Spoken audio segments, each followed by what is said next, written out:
The fifth kind.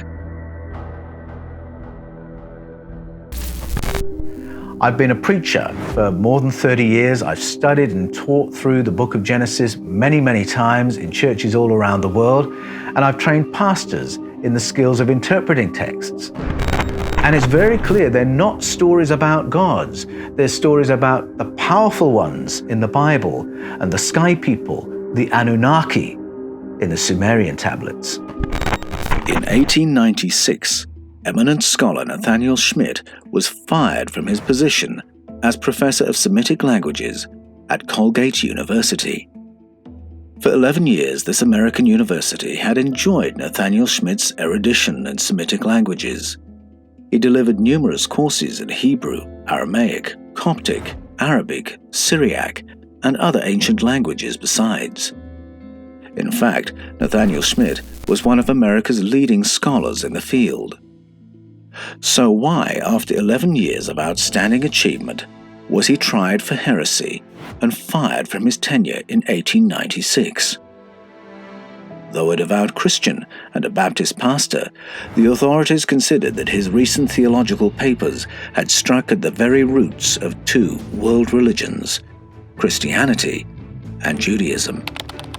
What Nathaniel Schmidt had done wrong was read the Sumerian and Babylonian and Assyrian texts and notice that they were full of fascinating parallels, stories that occurred there that were uncannily similar to all the stories of beginnings of the Bible. Stories like Adam and Eve, the fall, Cain and Abel, the flood, the limiting of human life, the event at the Tower of Babel. And Schmidt's work demonstrated that the Sumerian accounts and those that followed it from nearly 6,000 years ago were in all probability the source of all those familiar biblical stories.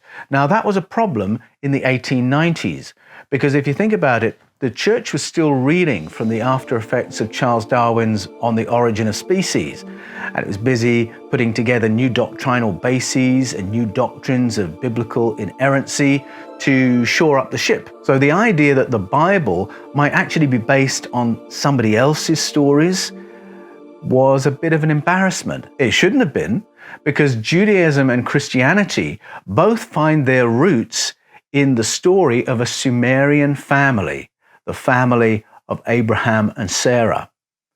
Abraham and Sarah grew up and spent the best part of their lives in Ur of the Chaldees, a Sumerian culture.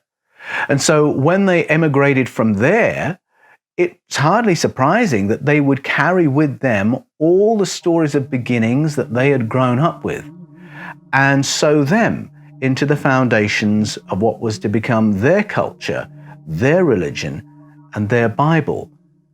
And so it shouldn't be a surprise that in the Bible we have a summary version of all these stories that pepper the Sumerian, Babylonian, and Assyrian texts. The problem and the shock horror is that the original versions, the Sumerian versions of these stories, make no mention of God at all.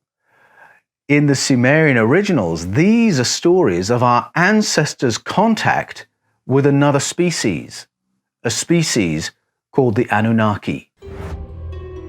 Could Judaism and Christianity's familiar stories of God really be a retelling of our ancestors' close encounters with extraterrestrials?